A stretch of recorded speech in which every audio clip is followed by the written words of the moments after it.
Good morning, everyone. Well, I hope you all had a good time last night. I kept my tradition of not making more of a fool of myself than I usually do by not letting you all see me try to dance. There was one reason I used to say to Governor Markell, Delaware, why I never ran for governor. You have to have an inaugural ball. And that's why I stayed in the Senate all those years. First of all, thank you all for being here. It seems I've spent you guys have spent, and ladies have spent so much time with me on the telephone. I can't tell you how much I appreciate our almost, bi-weekly conversations. But I've now gotten a chance to speak to all of you but two, and most of you twice for half hour or so about the Recovery Act. And the first message I want to deliver to you is thanks. You have, we've put out a lot of money for a lot of projects, a lot of money that isn't projects, with tax cuts going into your states, as well as health care monies. And the truth of the matter is, the hardest part is accounting for the projects. And a lot of those projects weren't directly in your control, Gov. I know that. But yet you guys oversaw it. And we had, in the Recovery Act, there's been 160,000 reports filed. They've been sent in from around the country. And anyone can go to our website, recovery.gov, to find out exactly how those projects, how that money was spent out, where it was spent. And the thing I want to thank you most for, and I kid you all when I'm on the conversation with you, you say, well, why am I being so responsive? Well, if it doesn't work, it's my problem with the boss coming in a minute here. And so that's why we try to be as responsive as we can. But what I'm here to say to you all is you've been incredibly responsive to me and to us in terms of getting those reports in. And as I said, the thing I'm quite frankly proudest of is that dog hadn't bitten yet. Remember at the beginning we were going to have all these massive fraud programs, anything this big was going to, and there's been some mistakes, and some of the programs don't really pass the smell test. They're legal and they're appropriate, but they just don't look right on paper, but it's a very small percentage. The inspector generals who have been looking at each one of these projects, there's a panel of 10 inspector generals that reviews this. There's very, very few, less than a couple dozen that have been referred for further investigation based on all the reports of any fraud coming in as a conduct of the program. That's a great tribute to you all. But I also know how difficult it is, the reporting piece of this. It takes a lot of your time, a lot of your effort. I apologize for being such a pain in the neck about it, but you've been great. And the fact is, folks, that the part of the program, the Recovery Act now, and by the way, I think most people, and you all, Republican and Democrat, have been great. The truth of the matter is that a lot of people thought, as my grandpa would say, the Recovery Act was the horse that was going to carry the sleigh, the entire economy, and pull it. It was only one piece of the economic recovery program, but almost everyone now agrees that it created somewhere between, or saved somewhere between 1.6 million and 2.4 million jobs. We're confident it's over 2 million jobs. We also know, as the President said last night from the podium that was sitting right here, that a lot of you have a FY11 budget that's pretty steep as well. But last year out, a lot of you were able to keep firefighters, school teachers, police officers on the job. And one of the things that everyone, even the critics now acknowledge, is that the Recovery Act played a significant part in the growth of the GDP. First quarter of last year, the economy shrunk by over 6%, 6.4%. Last quarter, a year later, it actually grew almost 6%, 5.7%. But we all know a lot of people are still hurting. I've traveled into now 65 cities, I think it is, in your states, and a lot of people are still hurting. Employment is lagging, and it's going to be it's a real scramble for a lot of people. My grandpa used to have an expression, a couple of you heard me say, when the guy, he was from Scranton, when the guy in Oliphant's out of work, it's an economic slowdown. That's a little town outside of Scranton. When your brother-in-law is out of work, it's a recession. When you're out of work, it's a depression. was a depression for a lot of Americans. You all right on the front lines trying to deal with the concerns and problems of those people.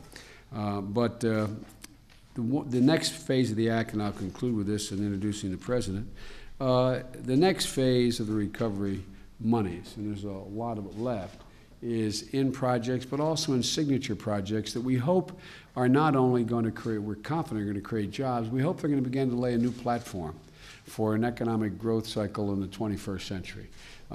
They are innovative. They range everything from broadband, a lot of you are working on, to high-speed rail, to a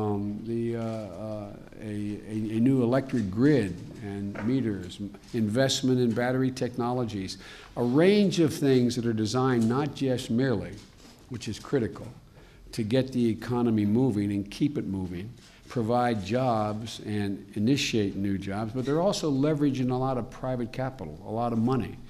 I was talking to Governor Christie a moment ago. It used to be 5 years ago, when we tried to talk about wind power along the East Coast, there was Delaware and no one else was doing it. All of a sudden we started to invest it. Now you got millions of megawatts of programs that are being suggested. Same way with solar energy. We make a major new investment in the Mojave Desert, $1 billion commitment. You know, so there's some real hope that we're going to be able to generate significant new projects. I know in the far west we're having some trouble about getting some of this off the ground and transmission and the rest, but you all have worked with us. You've given us great insight as to where the biggest problems are. We're trying to work through them, but we can't do it without you. And so in this last phase, which is this next year of the Recovery Act, I hope you'll continue to be willing to be as available to me as you have been. And I hope we prove to you that we're looking for your ideas. You know, we don't think everything's invented here. And so let us know how we can best implement the last portions of the most innovative parts of the Recovery Act. With that, ladies and gentlemen, I'd like to introduce the President, who's focused on rebuilding our infrastructure and sparking a new clean energy revolution, creating the best education system in the world. That's what he's undertaking. Some say we're doing too much. So the truth of the matter is there's no way that we can lead in the 21st century with the same energy policy, the same education system, and the same effort, same infrastructure we have now. So we got to deal with all this. I think we're on the right path. I'm glad you all are the ones that are leading the effort for us. You've been a great source of ideas. And again, let us know what you think we're doing right and what you think we're doing wrong. With that, ladies and gentlemen, let me introduce the President of the United States, Barack Obama.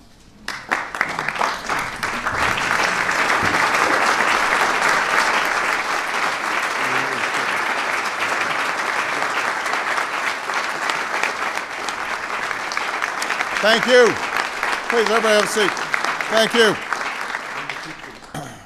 I hope nobody stayed up too late last night because I'm looking forward to a productive challenge and challenging conversation this morning. Joe, thank you very much for your remarks. And I want to again thank Governor Douglas and Governor Manchin for their outstanding leadership with this organization. I want to spend most of my time exchanging ideas with you and answering questions, but let me just preface this with a few remarks. I want us to begin by remembering where we were just 1 year ago. As I mentioned last night, our economy was in a full-blown crisis. 750,000 Americans were losing their jobs each month, and millions more were hurting at the end of one of the toughest decades for the middle class on record. And just as they turned to you like never before, budget shortfalls threatened your capacity to help. That was just a few days before I signed the Recovery Act into law, a plan that many of you were instrumental in devising. That plan cut taxes for small businesses and for 95% of working Americans. It gave direct relief to those hardest hit by the recession, including workers who lost their jobs and families who lost their health care because of it. It helped Most of you close some of those budget gaps that had developed, which kept 300,000 teachers and education workers in your schools and tens of thousands of first responders on your streets. And it began rebuilding our economy on a new and stronger foundation for growth. We helped to jumpstart a clean energy industry in places where there were none, as Governor Granholm can attest in Michigan. We followed the gospel of Governors Randall and Schwarzenegger and invested in our infrastructure, creating private sector jobs, rebuilding today's crumbling roads and bridges, but also constructing the smart grids and the high-speed rails that are so critical to our future. And that's helping many of you prepare your states for future growth, like Governor Baldacci, who's accelerating his vision to connect broadband to every corner of Maine, or Governor Barber, who's boosting plans to bring more commerce into Mississippi ports and out by rail to the rest of America. Independent economists credit the Recovery Act with growing the economy and for 2 million jobs that otherwise wouldn't exist. Now, I understand that some of you still claim it's not working or wasn't worth it, but I also know that you've used it to close your budget gaps or break ground on new projects. I've seen the photos, and I've read the press releases. So it must be doing something right. Overall, the economy is in a better place than it was a year ago. We were contracting by 6%, we're now growing by 6%. But I know that your states are still in a very tough situation, and too many Americans still haven't felt the recovery in their own lives. So we're working to create jobs by all means necessary, be it by cutting taxes for small businesses that create them, to investing more in infrastructure and in energy efficiency, or giving you more help to close budget shortfalls. And I'm not going to rest until we see more progress in each and every one of your states. As governors, I know you feel the same responsibility to see the people we serve through difficult times. And I know you share my feelings that we've also got a responsibility to think beyond the crisis and build an economy that works for our future, to tackle some of the problems and barriers that have held us back and to secure our rightful place as the preeminent economy in the 21st century. And that's why we've taken up the cause of better health care that works for our people, our businesses, and our governments alike. That's why we will continue to fight for the cause of clean energy, an economy that will free ourselves from the grips of foreign oil and generate millions of good jobs and good wages in the process. That's why we've taken up the cause of guaranteeing that Americans have the knowledge and the skills and education they need in this new and changing world. You know, America's prosperity has always rested on how well we educate our children, but never has that been more true than it is today. And it's true for our workers as well. When a college graduate earns over 60% more in a lifetime than a high school graduate. This is true for our businesses, when, according to one study, 6 in 10 simply cannot find the qualified workers that they need, are ready and willing to hire. Unfortunately, we continue to lag in several critical areas. Our 8th grade students are 9th in the world in math and 11th in science. In response to assessments like these, some states have upped their game. I want to point to Massachusetts as an example, where 8th graders now tie for first in science around the world. Unfortunately, some states have actually done the opposite. Between 2005 and 2007, under No Child Left Behind, 11 states actually lowered their standards in math. That may make those states look better relative to other states, but it's not going to help our students keep up with their global competitors. When I visited South Korea last year, and I've told this story before, I had lunch with President Lee, and I asked him, what's your biggest education challenge? And he said, my biggest issue, my toughest fight, is that Korean parents are too demanding. They want their kids to learn English in 1st grade, and so I've had to ship in a whole bunch of foreign-speaking teachers to meet the demand. They want their students learning everything, math, science, foreign languages, all as soon as possible. They want their kids to excel because they understand that whichever country out-educates The other is going to outcompete us in the future. So that's what we're up against. That's what's at stake, nothing less than our primacy in the world. As I said at the State of the Union address, I do not accept a United States of America that's second place. And that means that all of us are going to have to work together to make sure that we are taking seriously the investments we make in our children's future. That's the reason that we launched the Race to the Top, a national competition to spur reform and improvements in our schools. We put $4 billion on the table and challenged states to compete for it, saying that if you embrace reforms that raise achievement, if you track and respond to student needs, if you evaluate and reward great teachers and principals and turn around failing schools, then we're going to help you make those reforms a reality. Many of you and your states already have, and that's why we're going to expand the Race to the Top program. And I want to commend all of you for acting collectively through the National Governors Association to develop common academic standards that will better position our students for success. Many states have already positioned themselves to adopt higher standards.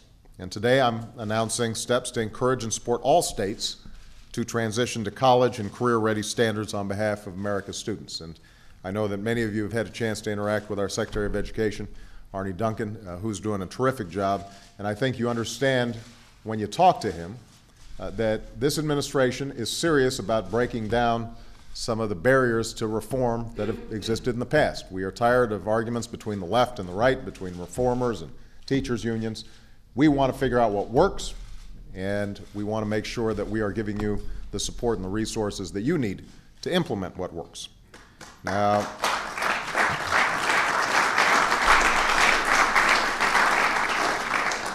of course, lifting achievement and transforming our schools is going to require more than new standards. It's going to require better teaching, better curricula.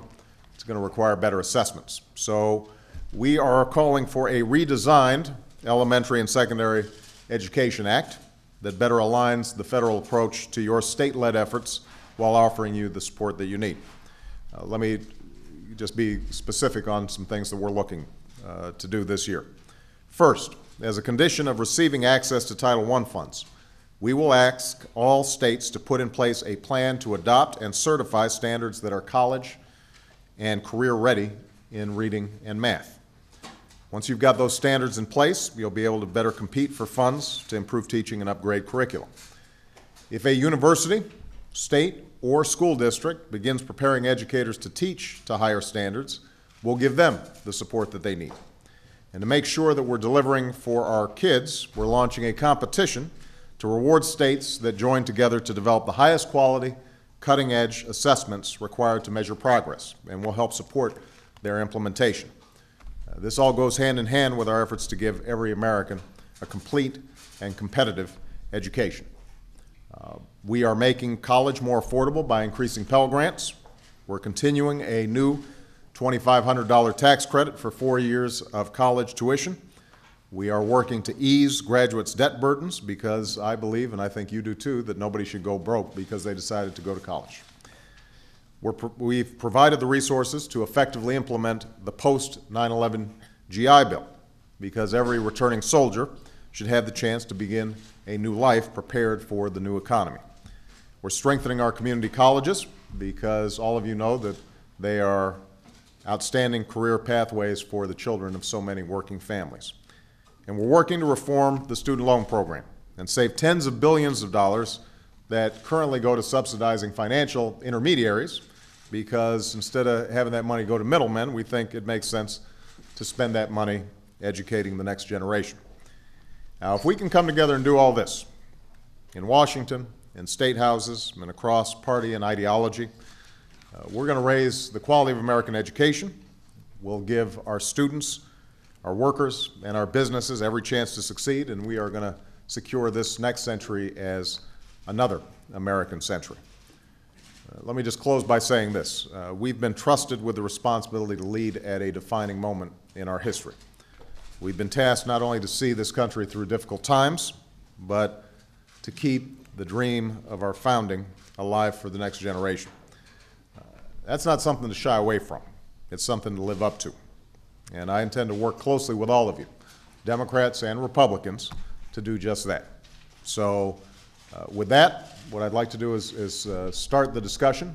I think that what we're going to do is I'm going to call on Jim and Joe first, and then after they've made their opening statements and remarks, then we'll kick the press out and everybody will roll up their sleeves and we'll get to work.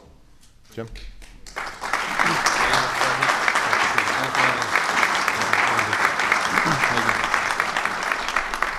Mr. President, thank you so much for, first of all, your hospitality last evening. The governors, their spouses, and guests had a wonderful time, and we appreciate that very much indeed. And thank you for reaching out to the governors as you've done so many times. Initially, when we met in Philadelphia, a meeting organized by Governor Rendell before you took office to discuss the pending Recovery Act and other issues of importance, and the meetings we continue to have here at the White House. The governors are working hard in their respective states to bring the states of America out of this difficult economic time. We appreciate the help from the Recovery Act, and I want to note in particular the Vice President's leadership. He's been not only accessible, but persistent. And we appreciate that, and perhaps some additional support that might come our way as well. But governors are still going to have to make some tough choices, establishing priorities, reducing spending, balancing budgets. It's a tough time, but working with you and the federal government, we hope we can get our states on the path to recovery. We've talked a lot during the last day or so about health care reform, and we look forward to learning more about your proposals. Yesterday, we had a great facilitated discussion with Maria Bartiromo, and we had a lot of presentations by governors about things that are happening in our states.